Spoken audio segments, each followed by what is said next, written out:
Hi, everyone. My name is Dawn, and I am your astrologer here on behalf of Astromatrix. We want to talk to you today about the Pluto retrograde occurring on April the 29th at 28 degrees of Capricorn. Pluto retrogrades every year for about 5 months, and this year the retrograde is occurring the day before the first solar eclipse in our eclipse season. So Pluto is the planet of our soul's evolutionary growth. It is the modern ruler of Scorpio, with Mars being the ancient ruler. It rules everything having to do with what is hidden, what is occult, and what is not seen. Because Scorpio is a water sign, this rules our emotions. So Pluto governs the intense inner emotional depths of our psyche. So during a retrograde, it is a time where we are able to do a deep dive and really dig into those intense shadow parts, move through some fears, move through any traumas or wounding from earlier in this life or past lives in order to purge them, transform them, and enable us to evolve into our own personal power. Now, this Pluto retrograde occurring on the 29th is set up on the 28th in a grand Earth trine to Mercury in the Earth sign of Taurus. Now, Mercury is our planet of communication. It is our conscious mind and the ability to analyze thoughts. And with Mercury connecting 3 times to Pluto due to retrograde, we will have an added effort, an added ability to really perceive our own psyche, our own emotional makeup, and the thoughts that we move through during this retrograde. The last time that Pluto was in retrograde was in October of 2021. And so there may be some themes that were initiated, some transformative areas in your life in regards to power dynamics around money, personal relationships, authority, or anything having to do with Capricorn, because Pluto is in Capricorn, and Capricorn governs our authority, our daily structures, the systems in our lives that support us, businesses, money, and industry. These are the areas that are being brought in for a final completion and closure, because this is the third and final Pluto retrograde in the Earth sign of Capricorn. So this intensifies the power of this retrograde. Anytime a planet is symbolically moving in retrograde, it is a time of review, of revisiting and re-examining, in this case, our hidden traumas, our hidden shadow, our own internal emotional depths, and the areas of our lives that prevent us, that hold us back, that anchor us from moving into a positive, empowering evolutionary process. So this retrograde on the 29th is set up on the 28th by this trine to Mercury. Then on the 29th, Pluto stations retrograde at 28 degrees of Capricorn. It is the slowest moving planet, so it will only move 3 degrees during this entire retrograde process, lasting until October. So it moves from 28 degrees to 26 degrees, stations direct on October 8th, and then we'll move back across that 28 degree point as it prepares to ingress into the sign of Aquarius in 2024 and completely leave the Earth sign of Capricorn. What this means symbolically is that we are in a final dissolving, demolition of the past structures in our outer lives and personally.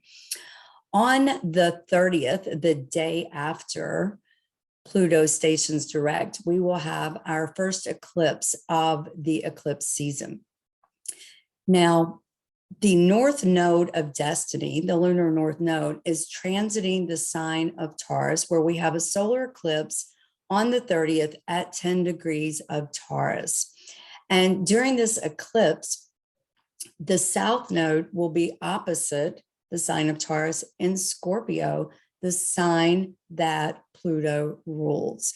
So with this north node, south node axis occurring the day after Pluto stations retrograde, it is echoing the theme of that south node, that past, what is occult, what is hidden, being purged to the surface in order to be eclipsed out, to be removed.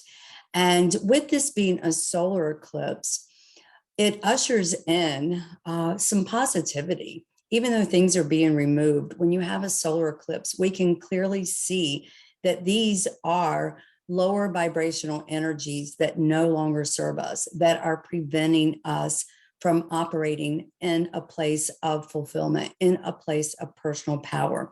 And so along with the retrograde, which is intense in and of itself, where we take a deep dive soul look at our hidden parts, we have the universe showing up on our behalf.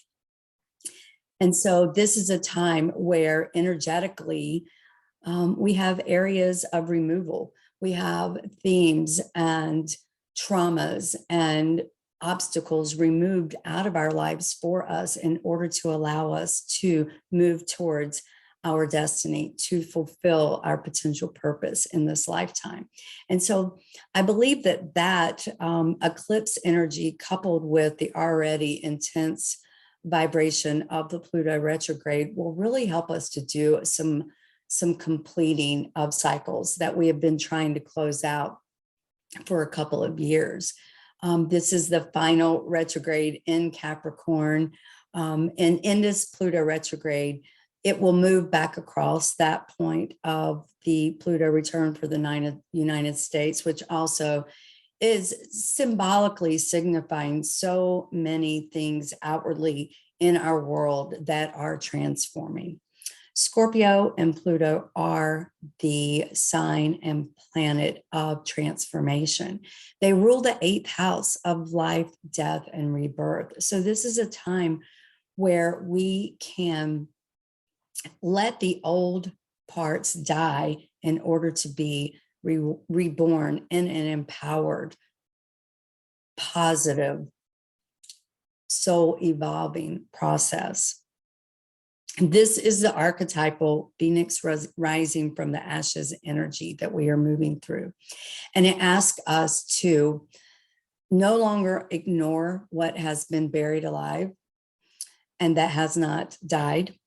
And on the contrary, to face these issues, these things that we do not like to talk about in the light of day, to bring them to the surface and to re-examine them, to have an awareness of them in order to release them. Pluto is often referred to as the great dissolver. And this retrograde in particular, because of all of the other energies involved, holds great potential for finally dissolving issues that are preventing any growth that we need in our personal lives. And I think it will play out globally as well as the arenas of business and corporation and money and authority and governmental processes and structures that affect our daily lives are also being transformed. So if our outer world and systems are being transformed, then surely we have to transform on a personal level in order to integrate into the future that we're moving into, especially by 2024 when Pluto moves into the sign of Aquarius, a brand new air energy.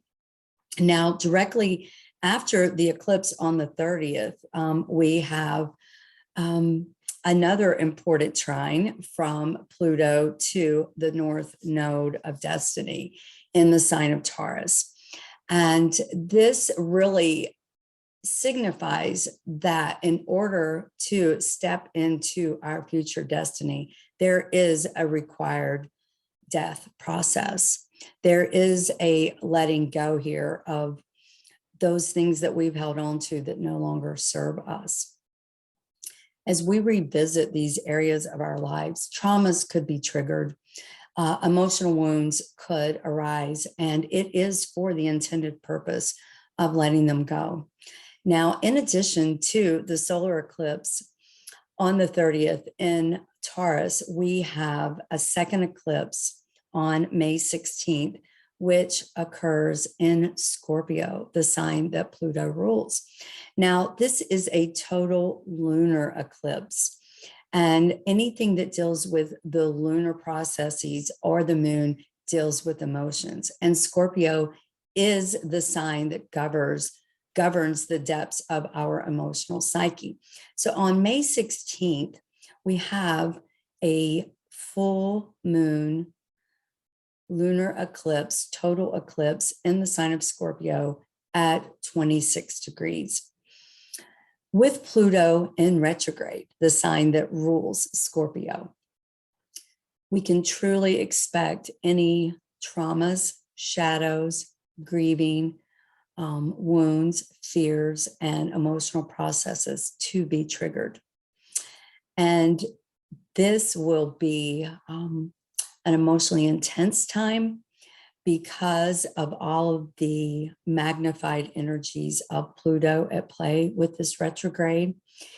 This is such a powerful time where the universe shows up on our behalf to finally remove those emotional traumas and triggers that perhaps we have even carried over from previous lifetimes prior to this incarnation, and finally allow those shackles to be removed so that we can symbolically climb up from the underworld and move into our future fulfillment. So during this retrograde, it feels like a final completion because it is the third retrograde in the sign of Capricorn, the earth energy, and because we will have 3 connections to Mercury during this phase. So it will be a potential to analyze our thoughts and how they relate to us emotionally, to analyze our emotions and how they affect our thoughts, and move through them and release them. The darkness always serves the light, and Pluto is an ever-present reminder of that.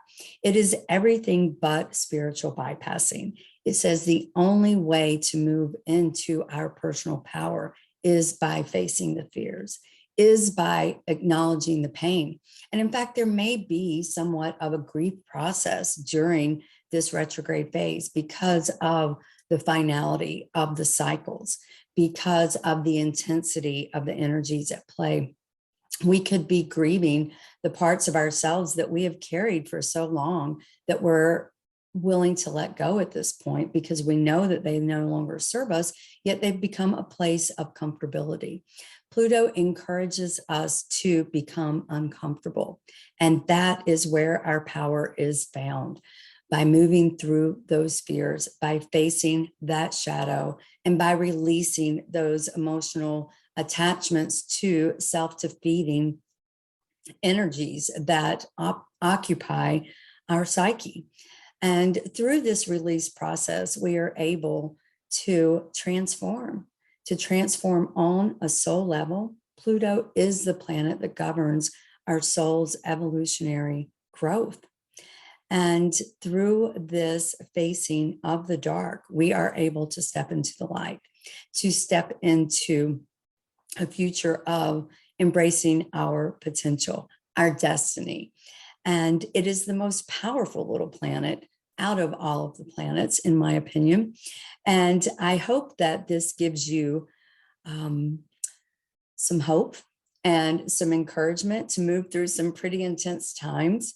If you're not sure exactly where this is affecting you or occurring in your life, you can look to where Pluto is transiting in Capricorn, see where Capricorn falls in your chart. Also look to the nodal axis where Scorpio is and Taurus is, because this is where the eclipses will be occurring on this axis of Scorpio and Taurus. What I have, what we share on a deep emotional level, the sign that Pluto rules, where the South Node is in Scorpio, will be greatly impacted in your own personal chart. And please don't forget to like, share, and subscribe to Astro Matrix so that you don't miss any important astrological updates. And we thank you so much for the opportunity to share with you and to be of service.